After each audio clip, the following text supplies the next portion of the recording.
see. All right. Can we see my screen? We could see your screen earlier. Yes, we can see your screen now. All right.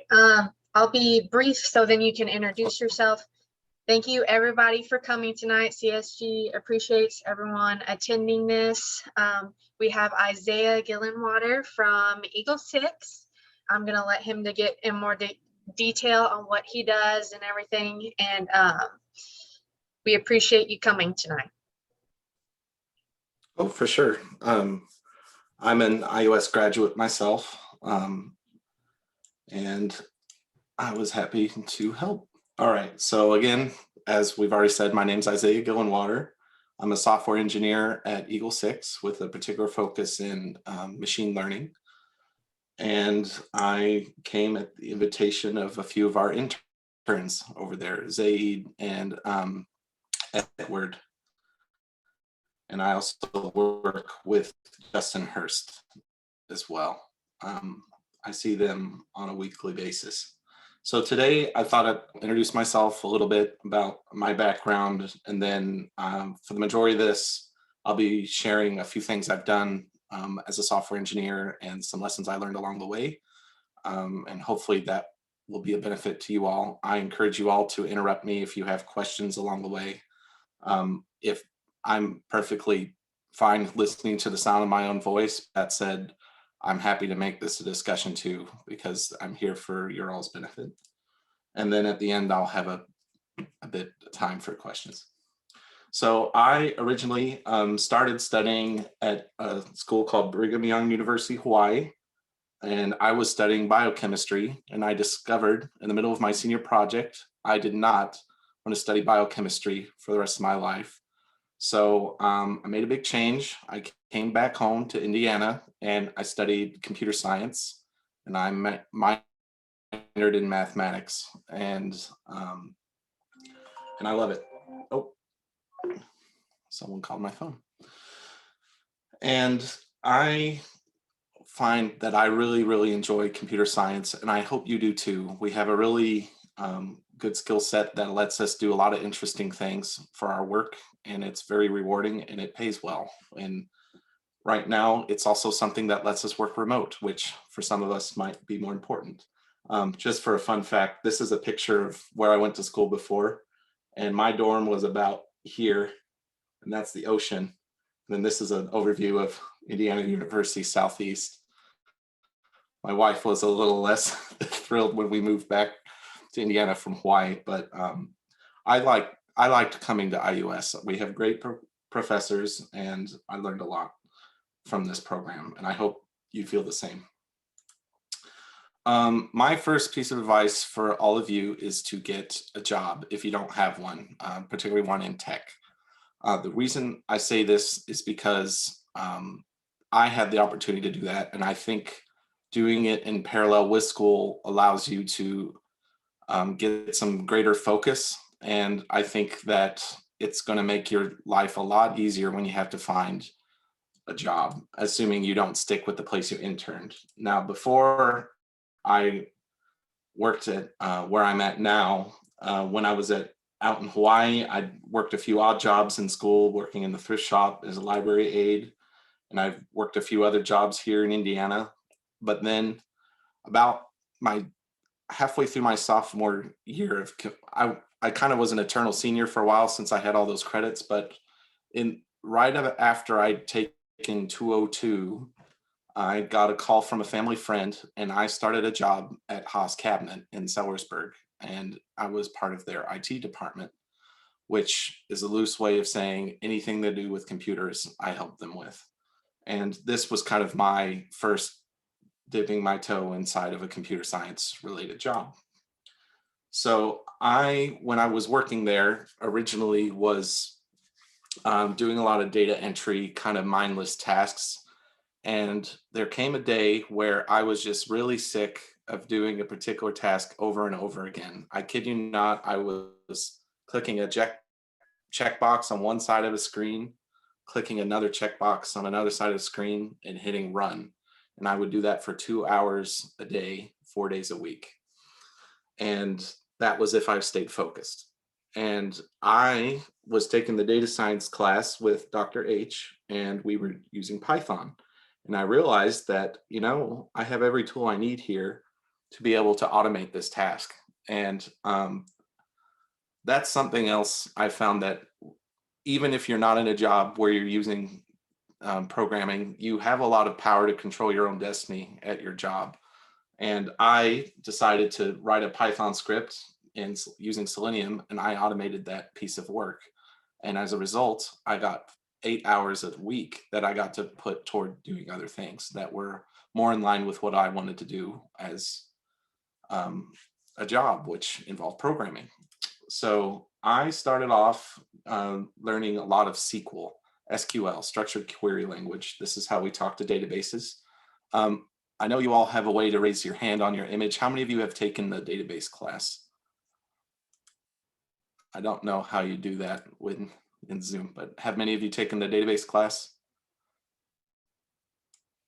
Yes, no, maybe so. Okay, Garrett has. I take it next semester. Okay, the reason I asked this is this is a skill that isn't definitely in high demand and is definitely a feather in your cap when you're going into a new job, particularly for backend. We have, I can tell you at Eagle 6, knowing SQL was the reason I got that job. And it's not something you should ignore. And if you have an interest in data science or in being a data engineer, it's really part of your bread and butter. So what you see here is a snippet I took of an old report that I helped write. So basically I had a piece of software where I could drag and drop a few fields on a page, and then I wrote a SQL query, and then I tied it to pieces of the page. So this is a report they were using to build end panels to a kitchen cabinet. So it was kind of a humble beginning, but that's how I got my foot in the door. And I was able to do that because I was able to get rid of that other task that I needed to work on. And then it was off to the races from there. So here's a few other, and in addition to writing a lot of this reporting for them, I also got to know their database pretty well, and I started some more automation tasks. And in this case, these are little stickers. We called them tags, and we ended up putting them on the different parts in the factory. And all these barcodes would get scanned as parts were completed, and it was a way for them to know they got a piece of work done, or if they needed to look up information about the part. And that's another report. Okay, so here's lesson number 2 that I would recommend to you all. My boss at the time was an engineer, but not a software engineer. He was a civil engineer, but SQL was a bit of a golden hammer. If you've never heard the phrase, I'm not sure if any of you have ever heard the phrase, if all you have is a hammer, every problem looks like a nail. So every problem that we had with our reporting was something to be solved with SQL. And as a result, I got really good at using SQL, but it wasn't the right way to do it in many cases. And there are more efficient tools that you can use in your programming other than directly manipulating the database. And so I would encourage you that as you start your job, that you don't only limit yourself to the tools you learn at that job, but you also start to pick a few others up. For myself, I was in school, and so I was focusing on what I needed to learn from class, but there are other options if you're on a work job and you're trying to get a little more help in figuring out how to do the thing you need to do. Of course, YouTube's free, so it's probably the best choice, but I have used all these other learning sites, and I would endorse a few of them over the others. But you can learn what you need to learn even without getting taught it at the job, is what I'm saying. So if any of you have seen, I'm not sure if this poster is still in the CSG room, but this was what I ended up doing for my senior project when I was at IUS. And this was a big part due in part because I was doing something at work, and I ended up doing a project for my work that involved these technologies. So basically, I built a small web application that used Angular and Java and the existing database that allowed them to manage some of their customer portal type of information. So they had a problem where they were retiring a legacy system, in this case being something written in COBOL, and they wanted to be able to have their customer service department be able to mark certain items as defunct or as active or change the price, etc. And so this is the kind of thing that I worked on that made me realize, I don't really want to work on just reports forever. I want to write what I consider to be real software, you know, and it's really fun to write real software. And not to say there's anything wrong with just doing reporting, but when you get a more varied workflow, then you get to see how all the pieces start to fit together. So this was the first time that I realized, like, okay, this is what it takes to have something on the front end all the way to the back end. A lot of, depending on where you work, you may find that you will be doing more of everything, or you may be stuck doing more focus on the front end or the back end. I myself found that I prefer the back end, but your mileage may vary. There is definitely jobs available for both. Oh, okay, I'm back. And I got to graduation and I had a decision to make. I needed to decide whether I wanted to stay where I was at or to go to greener pastures. My work made me an offer and I thought, well, maybe I can get something a little more competitive. And I ended up applying for Eagle 6, which is where I'm at now. It's okay to change jobs. I think the average for our industry at present is somewhere between 1.5 to 2 years at a job before people tend to jump ship. I'm getting a little bit closer to 3, but I can say, at least in my limited experience, that seems to be true. But again, depending on where you work, your mileage may vary. Okay, so here's some decisions that I would recommend you consider when you're looking for your job. Obviously, if you have more experience from an internship or something else, you're going to have more options because you're going to be able to find a position that isn't simply entry level. So that's another reason I recommend that everybody who is in school also try to get a job as soon as they can, provided you have the time. Obviously, you want to know what the salary pays. That's a given for any job. And then something more specific to us, you want to know which tools you're probably going to be using. This is something you can ask in your interview, and more than likely, it's something they list in the description for the job. As an example, many places are in the process of migrating to cloud or already in the cloud. So you might find out that one place you're working is using AWS and another place might be a full Microsoft shop. So you'd be limited to C# and etc. Or Azure. I can say at Eagle 6, this has been something that actually has in some ways been really, really cool for me, and in other ways limiting. I've gotten to work on some pretty cool things, which we'll see later, but I also don't really have a lot of cloud experience because of the nature of the contracts. The people we work with, which tend to be government contracts, they can't connect to the internet, so we don't get to put our stuff in the cloud. So pay attention to that when you apply for a job. Now, obviously, the work climate's going to be a bit different between a small company and a big company. At a small company, you tend to get to wear more hats, which means more experience doing a lot of things. But at a larger company, you tend to specialize a lot more on a particular piece of technology. So where I'm at is still small enough that I get to do a few things. There's about, I'd say, 30 developers overall, half of those being onshore, half offshore. But that said, I am pretty much limited to the back end, and we have a dedicated DevOps team who are responsible for deploying our code. Whereas at the last place I was at, I was responsible for gathering the requirements myself, writing the back end, writing the front end, deploying that code, and then fixing that code if it broke. So kind of figure out what kind of flow you'd rather have. If you'd rather do everything, maybe you'll be able to find a place where you can do that. But that's something you should consider. Also, knowing what the product of the company you're working with can affect kind of the culture of the programming team.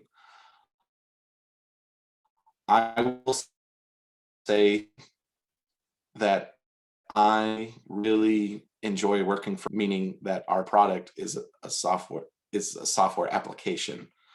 Those companies tend to follow better practices in terms of wanting to stay modern, because that's who they're competing against, are other people making software. Whereas the company I was at before was a company that used software to make a different product, which was kitchen cabinets. Not that there's anything wrong with that, but that is another thing you need to consider. What do I want to work for, a company that's making software, or do I want to make a company that's using software? And if you have a goal in mind, if you want to be a machine learning engineer, you should probably work someplace that gives you the skill set that allows you to get a machine learning job, or DevOps, or whatever else you may want to do. Interviews. So I was lucky in that my interview at Eagle 6 was SQL related, so I got my job. But I was very interested to see the output of a few of my classmates interviewing at Eagle 6. I had a classmate who was a tutor, made straight A's, and he did not get the job. And conversely, I had a classmate who was less than stellar, but he did get the job. And I was very confused about that. And I asked the manager, like, why did you hire so-and-so instead of this guy? And he said, because so-and-so, or because the guy that I interviewed that I didn't hire was a potato. Like, he had no personality. He had no excitement when we interviewed him. And that really kind of opened my eyes to the fact that when you interview, they're going to look at more than just your academic performance, obviously, or the experience you've had, but they also want to see that you're excited about what you're working on. So relax when you go to your interview. You want to be genuine, and it's usually something where they want to hire you. So if you've gotten to the point of an interview, you've got one foot in the door, so relax. When you interview, you also want to, if you write something on your resume, actually understand that thing. There's been a few cases where I've sat in on interviews or performed interviews where an individual lists a particular skill set, and as soon as we start asking questions about it, they fall apart. And then it becomes embarrassing for both them and for us, and we have to end the interview sooner rather than later. So please practice, and please be honest on your resume. And as I mentioned, have some enthusiasm. Another area that you should probably focus on when you started at your job, just is to and in both conversing with them and listening to what they're saying. So there's a few problems that I see some of our interns struggling with, or I've struggled with at one point, or still do in some cases, and they tend to kind of group into a few different ways. The first is somebody's been assigned to a particular task, and there's a business requirement attached to that. I want this box to show up on this page, or I want to be able to give this data and then calculate this answer.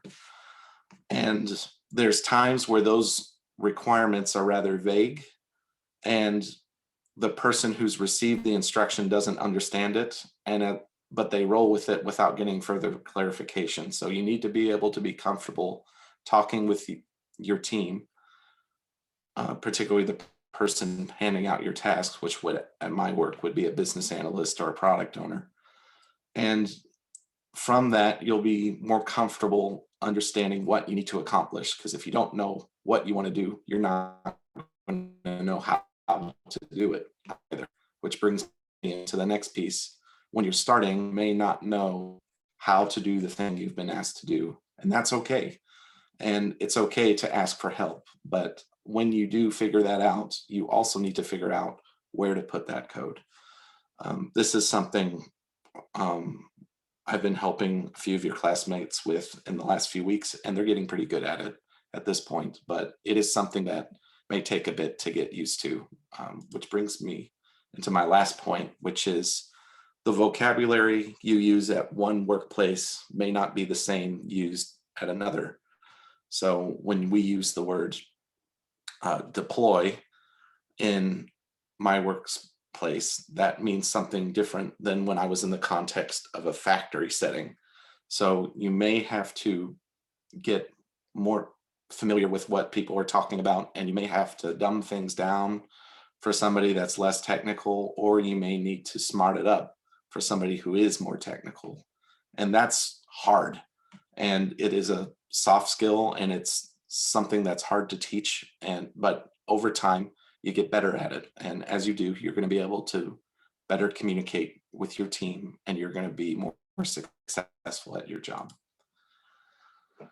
So I got hired at Eagle 6, and I have to say the onboarding was a little less than stellar when I started. For my first 3 weeks, I really didn't have anything to do, which sounds terrible, but is actually more common than you think. It actually happened in my previous job too. Some places are just a lot better at this, and some places just haven't really figured it out.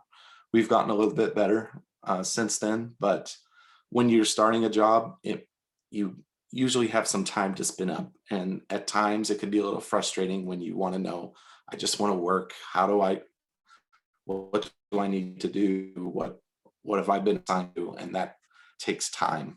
So you may have to exercise a bit of patience as that happens. While you're in that onboarding, I really encourage you to take extra time to study the tools that you know that you're going to be using on the job. As an example, where we're at, we use Java. We use a framework in Java called Spring, and we use SQL and a few other tools. And when I first got there, I didn't have access to the code base yet, but I did know from a classmate which tools we used. So I spent a little time just trying to figure that out. You can fill the time while you're still in that onboarding process. The first priority you should get once you do have access to the code base is figuring out how to build your environment. What I mean by that is, how do I build the application that I am adding features to? And in some cases, that might be a monolith of an application, which is one big hunk of code that you have one build script to run, or it might be something where the front end is in one service, the back end's in another spot, and your database is in another spot, and each of them have their own way of being built.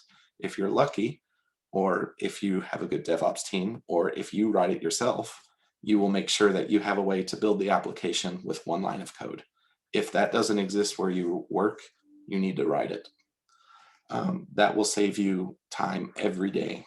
My first job, I didn't get as much time spent writing the Java code until the end there, but looking back at how our team there deployed code versus how we do it where I'm at now, I can see a big gap.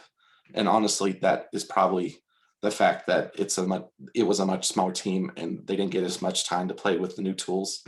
But it is worth trying to figure out how to automate as much of your job as you can. Also, use your debugger. Might be common sense to some of us, but if you don't know how to use your debugger, figure that out.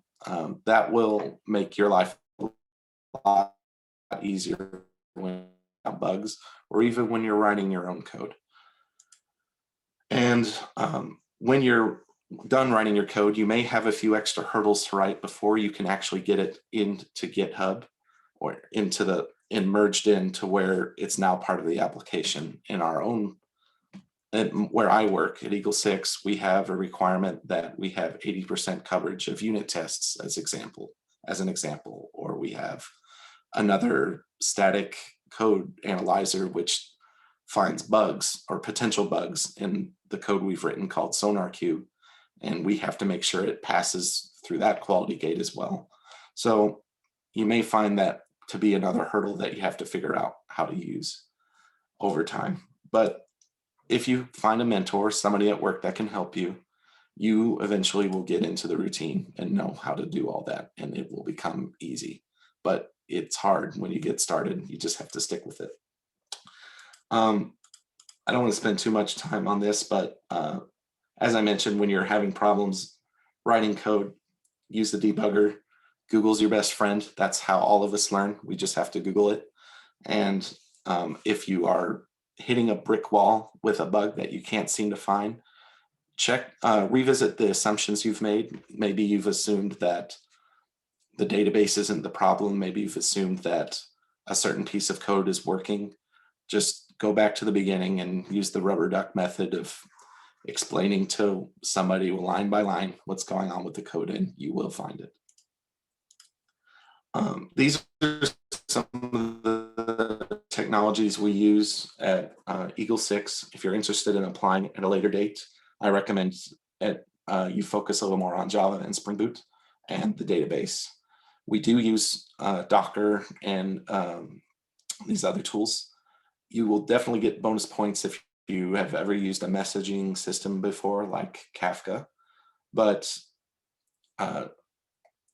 these are going to be your big winners on your first job, is knowing database and knowing Java. I forgot to put it on here, but we also do Angular. So if you're more interested in front-end development, I recommend you learn everybody, whether you're interested in front-end develop or not, should learn one framework and do at least one project in it, because it will allow you to know how that piece works. And for that, pick React, pick Angular, pick something, but try at least one. If you are more interested in the DevOps, at Eagle 6, we tend to use AWS, and they're using some automation tools known as Ansible and Jenkins. And if you're part of the machine learning team like me, you might get to use some cool stuff like Spark, Python, or Jupyter Notebooks. And we also use a particular library for source code parsing known as Antler. That's another tool for language recognition. So how that works is you end up writing what's called a grammar, which defines the rules of the language you're parsing. And if you're lucky, that grammar already exists. And if you're unlucky, it doesn't. And based on these rules, you will generate a lexer, which breaks up the source code that you're parsing, or the source code, into what are called tokens, which are little chunks. You can think of it as the words. And then you will go through a parser, which takes the combination of tokens and this grammar, and it will break your code into what's called a syntax tree. Here's an example I stole on the internet of a syntax tree being built for this simple declaration of code. And you can see, like, we start at the class level, and then all of this gets broken down. And we at Eagle 6 have a particular interest in source code parsing, primarily due to the type of clients we have. We have a contract with Veterans Affairs, and particular because they want to retire part of their hospital code. They have written this is the example of what we can do after we've parsed the source code. And I think this is looking at their mom's code. This is something I grabbed from our website. It's a little different now, but you get the general idea. what we can do after we've parsed them, allow them to see connections between the code. In certain languages, older languages, it's a little harder when you don't have the good tools that we have in some of these modern languages. If you're writing Java, you have IntelliJ, and you have other editors like, or IDEs like Eclipse, where you can very easily find connections between things in your code. For something older like mumps, it isn't that isn't the case. And so we wrote something for the Veterans Affairs that allows them to find these connections where they may not have known where they were before. In particular, they were interested in cases connecting to packages. I don't have it, but can imagine if you were to eliminate one of these nodes on this graph, you would probably be able to see, based on the connections, what else has a dependency on it. And so they were trying to figure out, should I try to refactor this package or this package first? Which one's going to be less work? And by using this software, they're able to figure out, I should retire this package first, and then this. And they also could take this mess of a graph to Congress and say, this is why it's taking us so long to retire our source code, because it's very complex. This is another place where doing this parsing was able to help us. On the left here, I believe this is Delphi, and on the right is mumps code. Their front end of their application was written in Pascal and Delphi, and here in the middle, we have what are called remote procedure calls being made from Delphi to the mumps code. In other words, this is kind of the connection point between the two applications. And so by using this, we're able to identify, here are the places in your code that touch these endpoints. So if you were to replace this mumps code, this is the functionality you need to continue to support. And this is an example of what some mumps code looks like. It's not super easy, but it's simple, but it's simple to the point of, if you only have a few ways to write the code, it ends up being really messy and long, and not a lot of people write in mumps anymore. I'll just say that. Another piece of functionality I've had the chance to work on at Eagle 6 has to do with network intelligence monitoring. Some of you may have taken the network security class or the networking class. I took both of those with Dr. Doyle, and little did I know that would actually come in handy for what I did at work. This is a screenshot of Wireshark. This is an application commonly used within network security for something called packet analysis. So packet capture is, let me rewind. For those who don't know,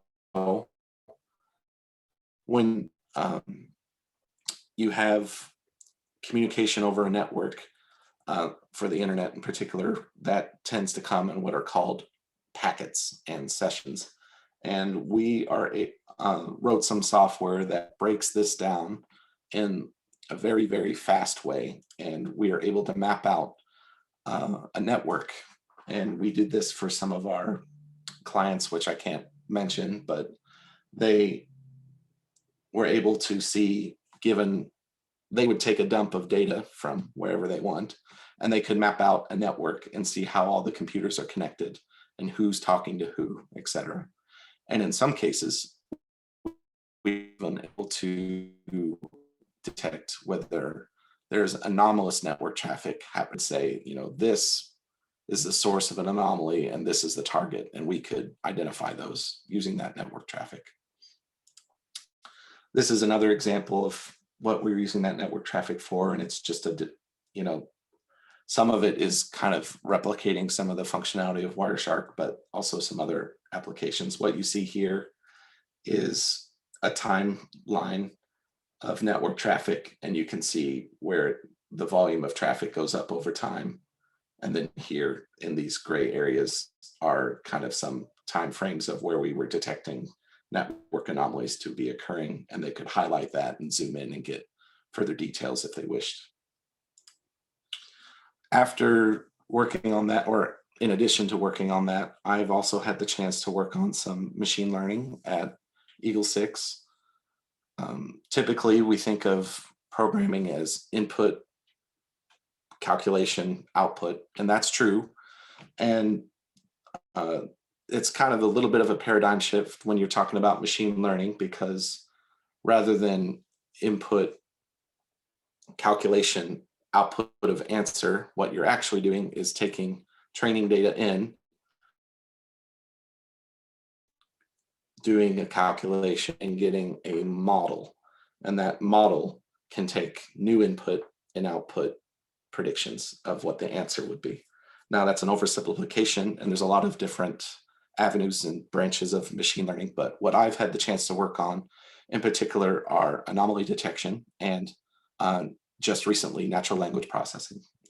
So what do I mean by anomaly detection? So if you have an abundance of data, how do you recognize which cases of that data don't fit in? What I'm showing on the screen now, is a neural net architecture known as an autoencoder. The idea being you feed input data in, and that data gets compressed into latent space here in the middle. So instead of, you might originally have an input for each pixel representation of these numbers, but that representation gets smaller, and that is in this encoder half of the graph, or the neural net, I should say.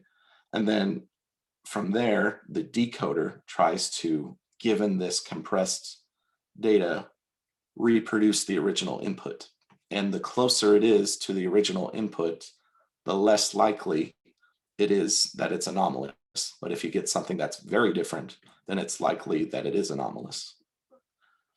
That is one way you can do anomaly detection, but I thought it was a cooler example since it used neural nets.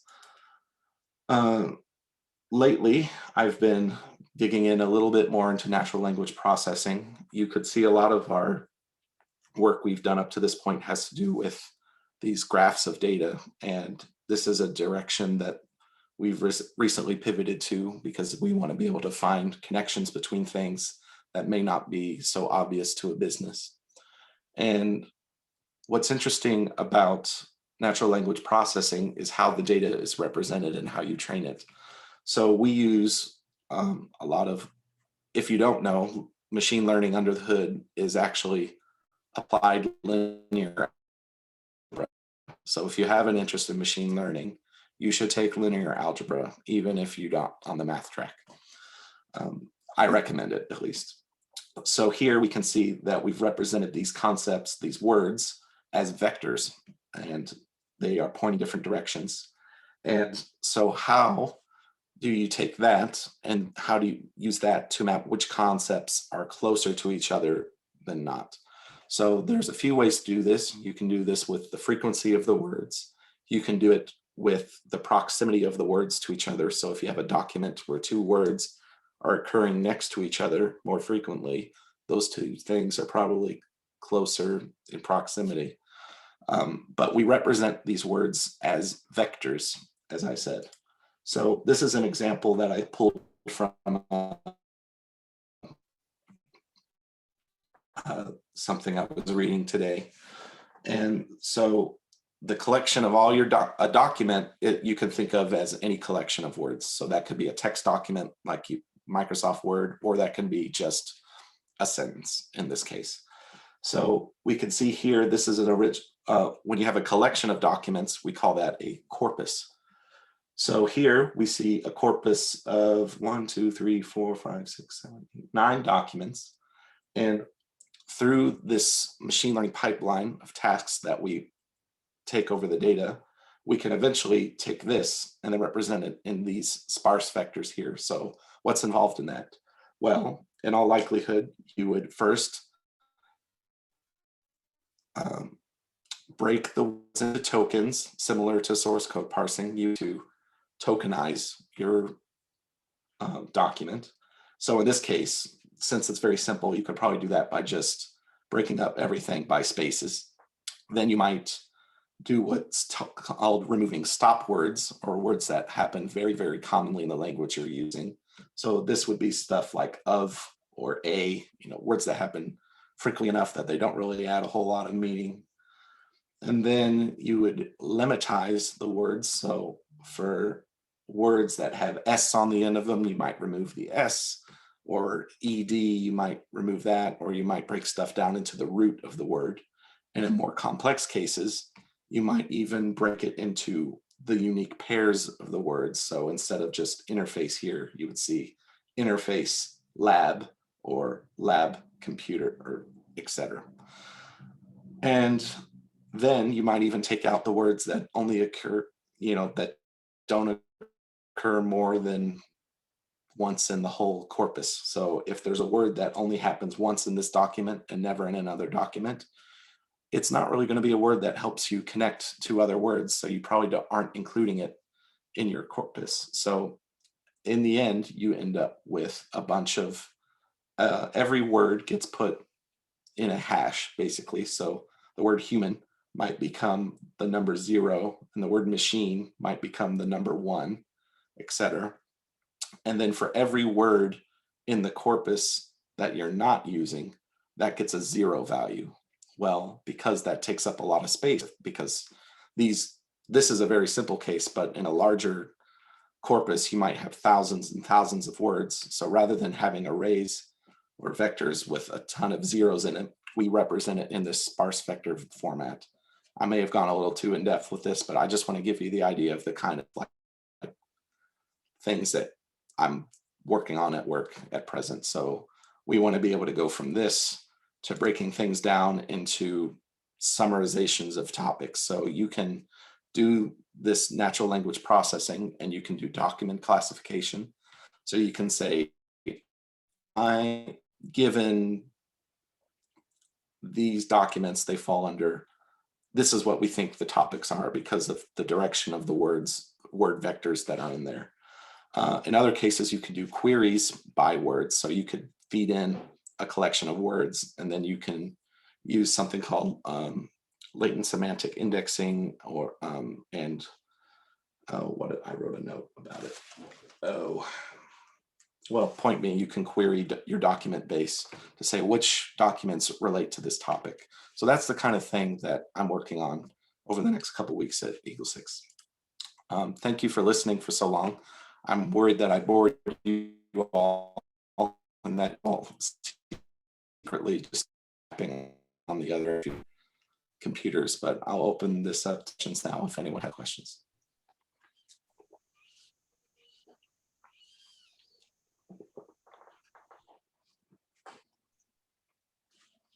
I don't bite, I promise.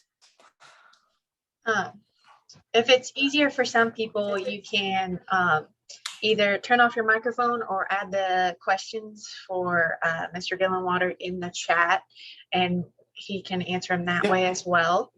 I just want to say before you get to the questions, thank you for providing all that information today. It was very informative, and we appreciate you taking time today to present.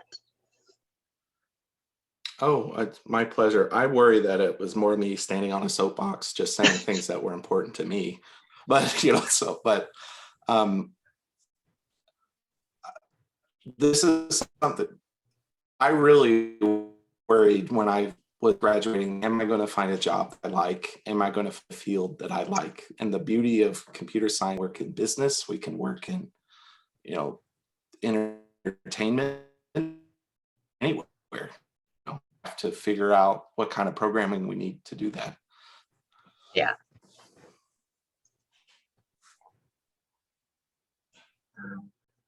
Anybody got any questions?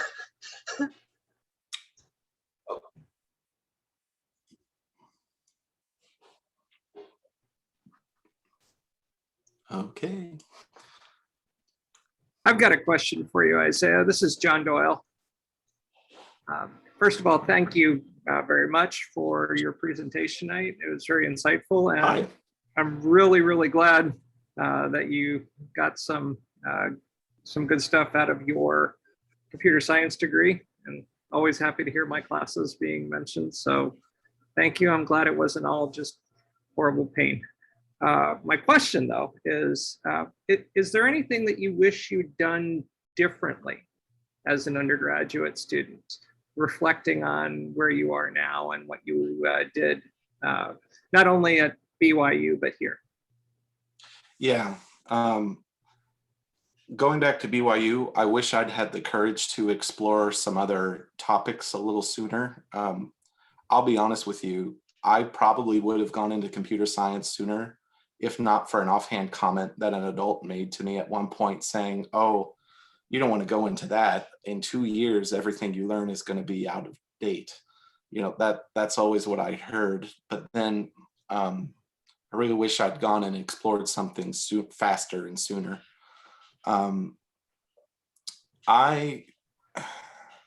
terms of with the computer science, being a non-traditional student and having kids and work, too much work, I wish I had spent a little more time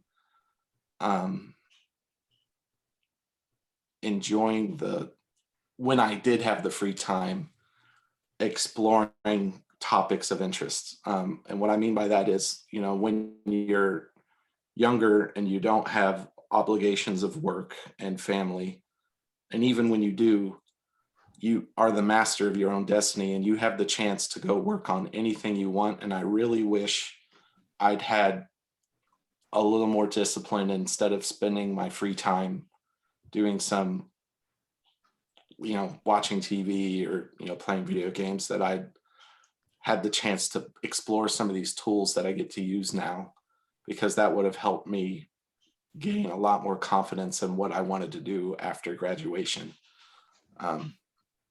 That's the first thing that comes to mind. Other than that, maybe get my homework done faster. I was a little bad about that. I'm not gonna lie.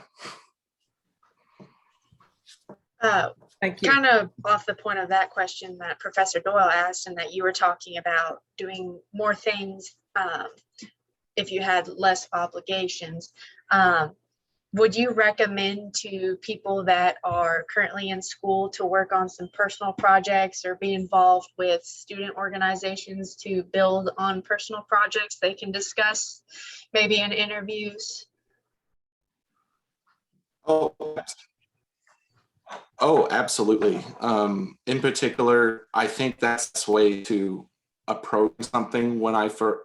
I'm going to go on a slight tangent and say something that I used to wonder a lot about is like, how do I pick what I want to study? Because in our profession, we have a lot of tools and a lot of options of directions we go.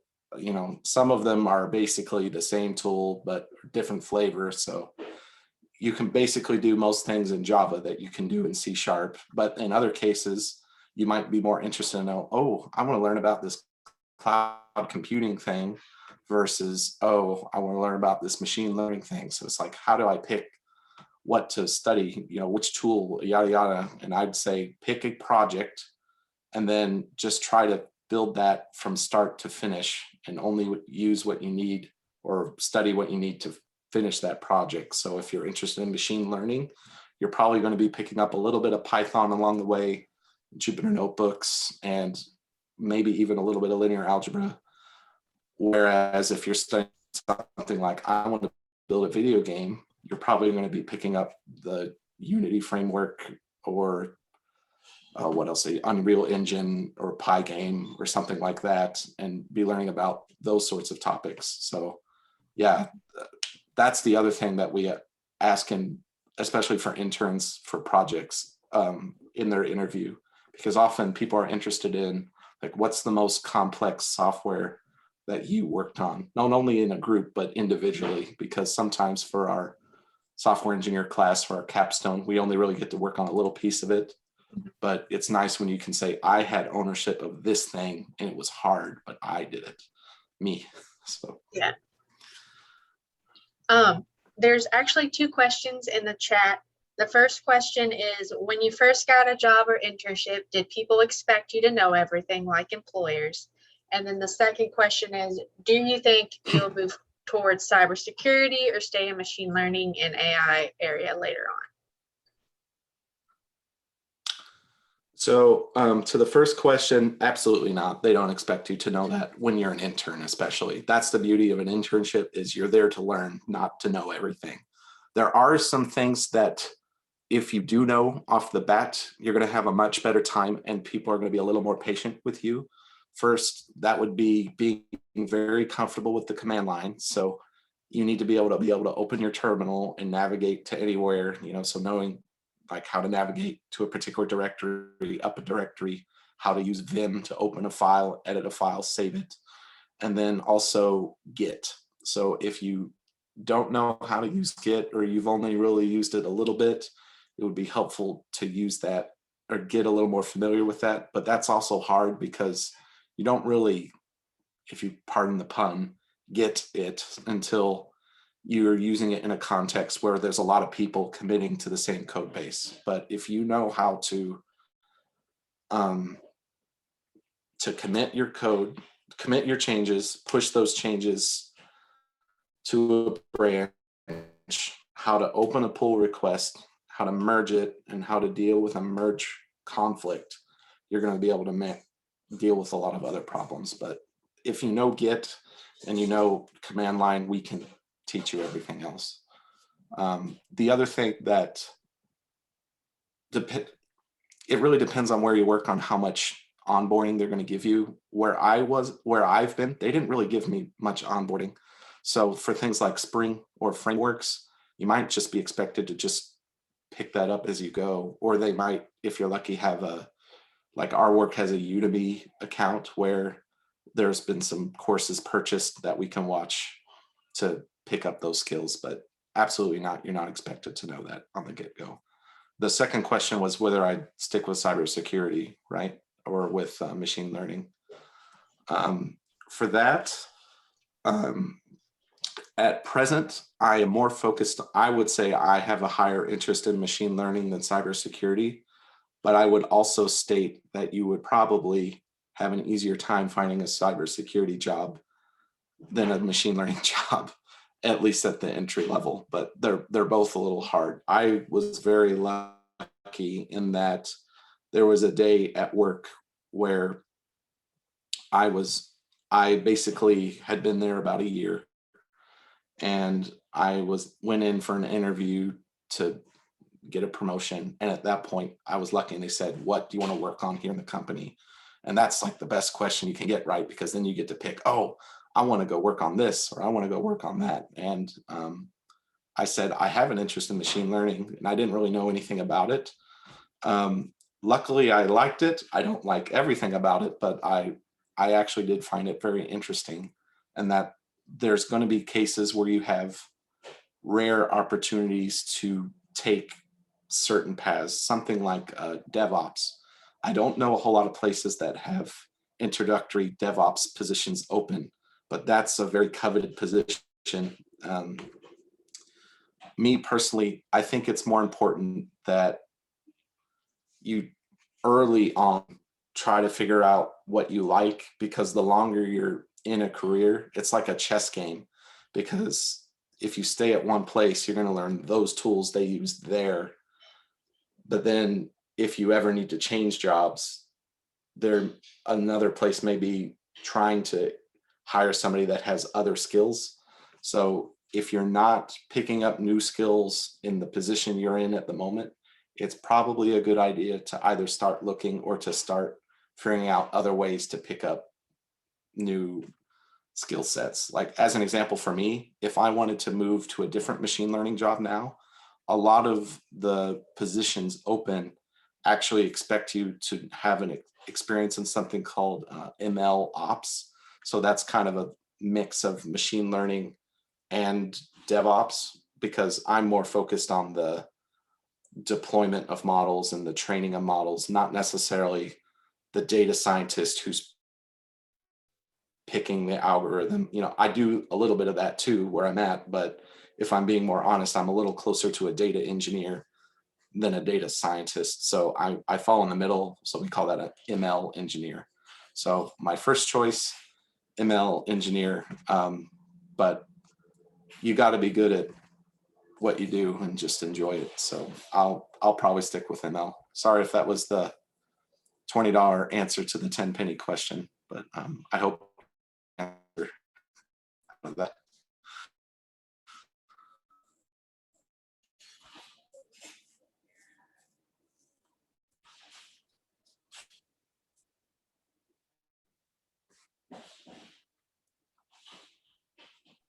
Are you all still there? Yeah, kind of John Doyle again, kind of a Yeah. follow-up to my first question.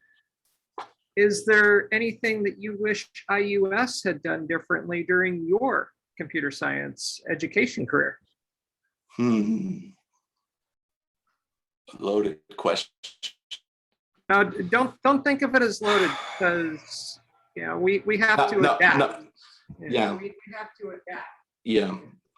For me, the only thing I really got annoyed with, I would say, was as a non-traditional student, I keep using that phrase, but I mean, as a student who was trying to graduate as fast as possible, the courses offered over the summer, because I was trying to go to school all year round, sometimes the choices were very limited in what I could take. I'll be honest with you, my selection of taking data science, networking, and network security were all because those were the electives offered over the summer. As it turns out, they all came in handy because I ended up using it, but I would have, sometimes it was a little like, oh, I wish this was offered a little more in the summer. Other than that, not a whole lot. I felt like I got a whole lot out of our program. It was pretty good. Okay, thank you. We do plan to up our summer course offerings. We can't quite make it the official third semester, but we are offering more courses in the summer. So thank you for that. Yeah, I do understand that's a challenge, but like that's the only thing that ever really was like about that. And maybe sometimes I hated I'm one of those people that hate group projects, but sometimes that saves people's bacon too. So has that carried over into industry for you as well, or? Sometimes. So I actually work as part of a team. We use all the things we talk about in our software engineering class. We're not truly Scrum, but we are agile. So we have a 2-week sprint cycle, and this sprint had a task to write something on the back end.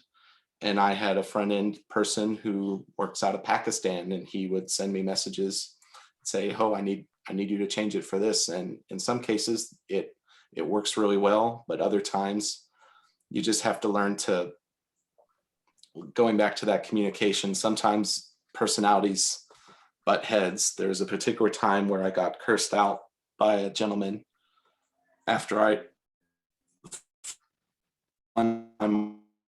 somebody's, or when we do our code review, we can approve or deny a pull request, and there's only one time where I denied one, and that gentleman cursed me out in front of the whole team, and that was a little rough, but we talked later and we worked it out. But anything you deal with in one workplace, you'll deal with everywhere. But generally software is one giant group project, so I see the point that you need to learn to work with a team too. That's a skill.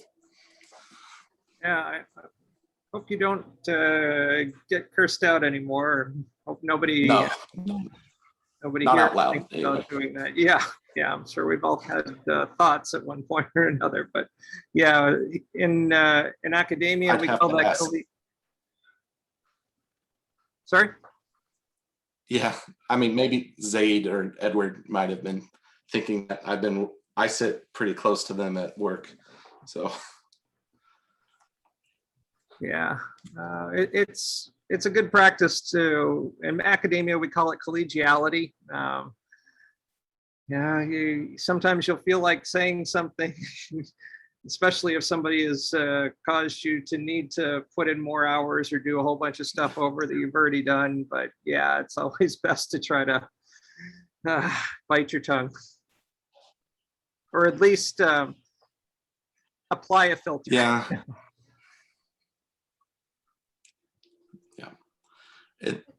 Something I didn't talk about in the talk was really there's a big emphasis on when you're learning to do your work. Not only is it important that you know how to do the work, but it's really important to figure out how to break that work up into manageable chunks. Because to your manager, it's more important that you can correctly estimate how long it's going to take you to do a thing than that you necessarily get it right on the first round, because everything's done on a cycle and they want to be able to get incremental improvements out that they can release quickly. So it's kind of an art figuring out how to break up that work as a team.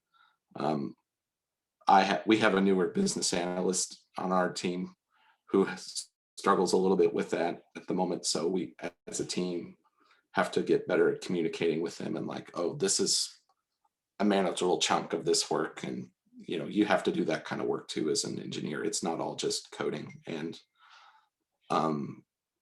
even though we have degrees in computer science, we can also go the business route and, figure out how to do the more product ownery type tasks too. We need people that can do that too. I have a question. So about Sure. how much time do you think like in your day would you like dedicate to coding, and how much time you dedicate to things like meetings and reports? That's a great question. I wish I could give you a firm answer. I will tell you on average, I will spend at least 2 days a week in stuck in meeting. Well, I shouldn't say 2 days a week, like 2 days every other week. So 1 day a week where you have a lot of meetings and you may not get as much done. And it depends on whether you're in an environment where there are strict standards of, like, say you're working someplace that uses Scrum or Agile, you have built-in meetings every morning that should last 15 minutes or less. We call that stand up. And then after that, it's off to the races and you just go work. But at the end or at some point in that 2-week period, you have what are called sprint ceremonies. So you would have a meeting where you're breaking down work as a team. We call that, what do we call that? I'm having a brain fart. Oh, I'm sorry. Well, we break down our work and then we have another ceremony where we plan the work. So sprint planning, and that usually takes a bit longer. And then we have a meeting where we review what we did the last sprint. And depending on the size of your team, that might be 30 minutes or that might be 2 hours. So I've been stuck in some very long sprint reviews where you'll have 2 or 3 front-end developers demoing their stuff for 20 minutes a piece. And then the back-end people will say, oh, here, I ran something on the terminal, look at it. But you definitely spend more time writing software. I have found that the longer I've been doing it, the more time I'm actually finding gets stuck in meetings, because while I've only been coding for 3 years, due to the nature of turnover and COVID, I'm now one of the more senior people at my work. So I tend to be stuck in more meetings. So leadership and people who have better communication skills tend to be the people that do spend more time talking, or in some cases that might mean mentoring somebody, like helping somebody who's having a problem with their environment. But I spend more time programming than in meetings for sure. Like you get a lot of time to just code. And if you get all your work done, there's always more work to do. So, but you have to also bear in mind, you're going to be writing code to test your own code and all that too. So definitely more time writing code. Sorry if that wasn't as precise as you wanted, but I'd say probably at least 6 hours writing code. Okay, that's average, great. Unless you have That's meetings. better than meeting a whole lot. Yeah, and just like the first place I worked, we had the opposite problem. We had no meetings ever, which was bad because we needed to figure things out and plan it. But there's a balance.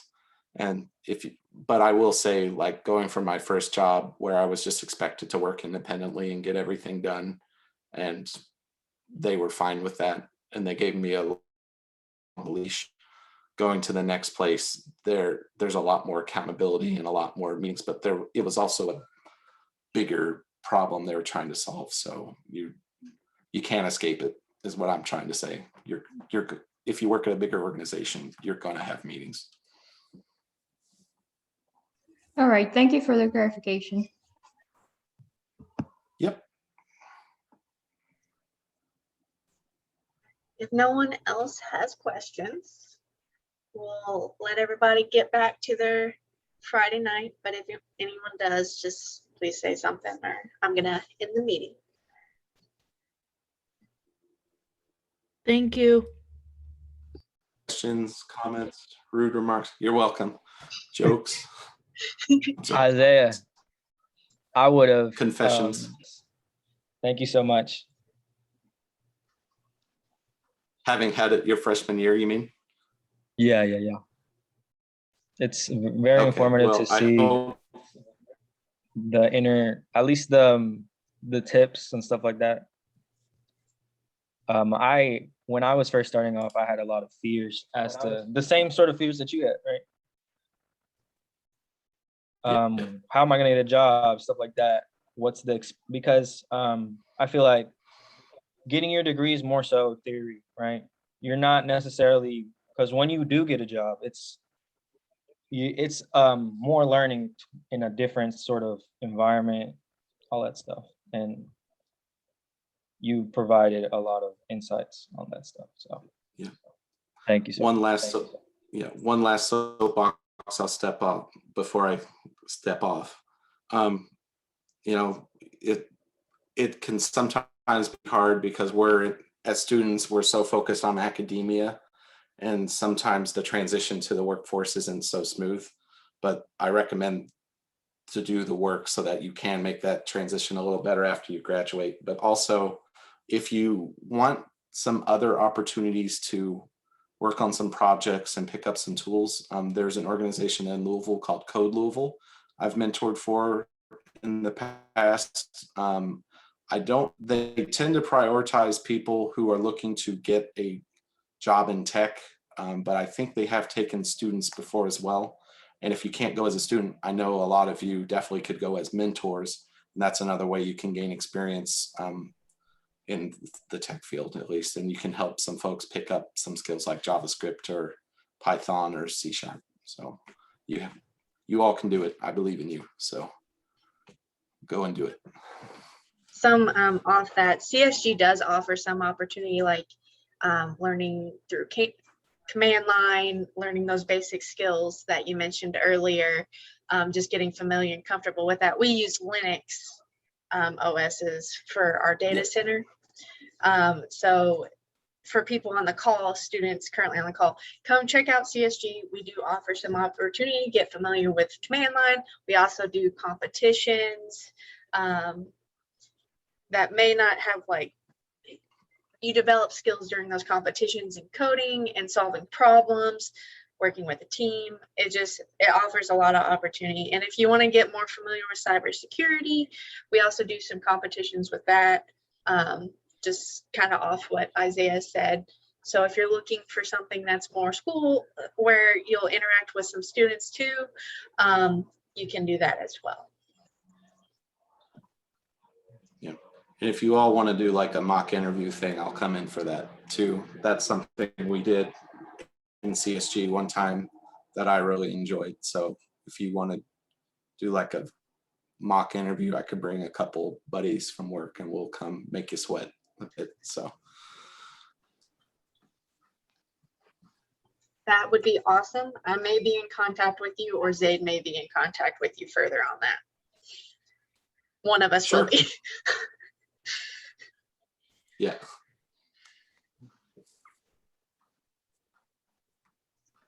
All righty. If there's no more questions, we're going to end the meeting. All right, guys. Thank you so much.